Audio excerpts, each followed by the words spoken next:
So what we're going to do here today with the help of Millie, who's worked with these BRUVS for quite a while now and she's an expert, is we're going to construct the BRUVS frame itself so it's ready to go into the water. It's quite simple to do.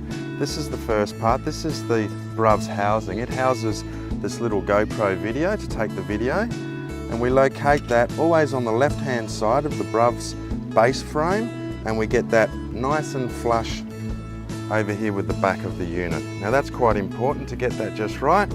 Secondly, we need to just make sure that that's quite nicely horizontal, so we just look at that black strip there and make sure it lines up with that horizontal base bar there.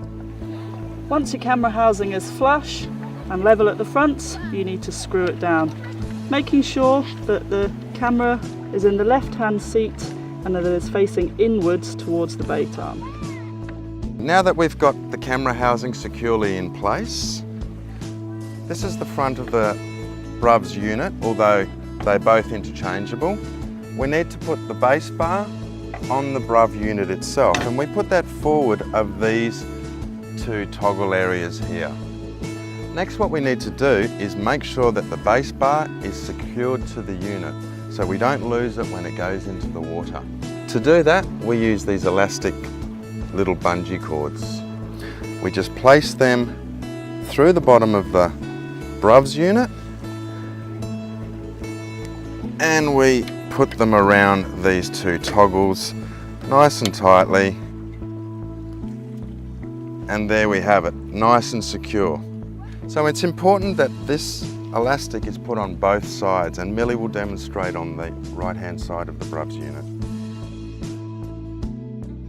Okay, so I'm going to spin the unit around now so it's facing towards the front being with the camera housing angled inwards because we need to put this bait arm in, and the camera obviously needs to go and film what's going on with the bait.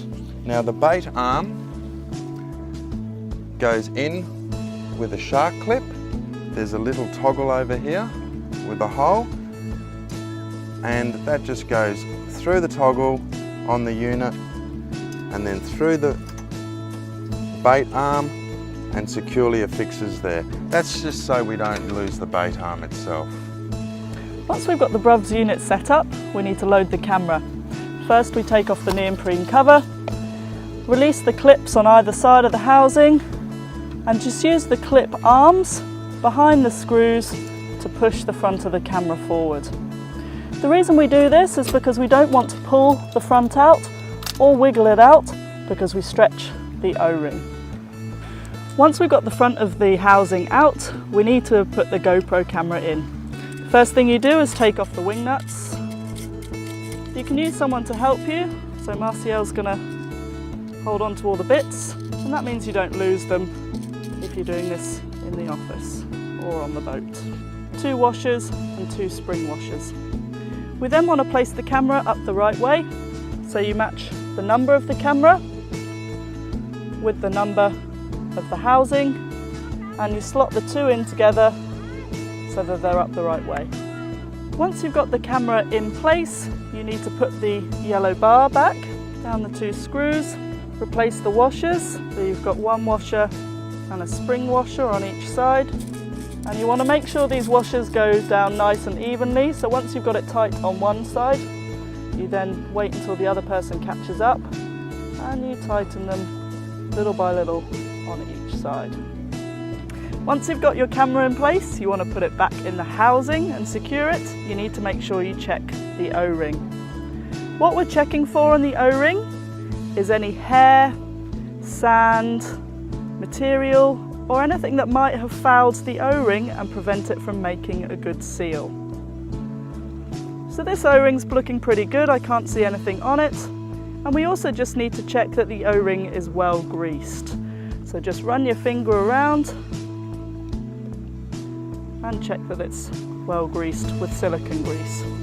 We then need to place it into the housing by finding this guiding pin and this hole on the front of the housing. Once you've found those, make sure your clips are out the way and secure it in. We don't want to push it in because we don't want to stretch the O-ring, so again we use these clips. We take the hook of the clip on either side and pull them back nice and smoothly together. Before we take our units out onto the boat, we need to make sure that the housing is nice and protected so it doesn't get scratched. We do this by placing a reel cover over the top. Just put the front of the reel cover over the front of the housing, pull it onto the back, and if you can, do up the Velcro strap.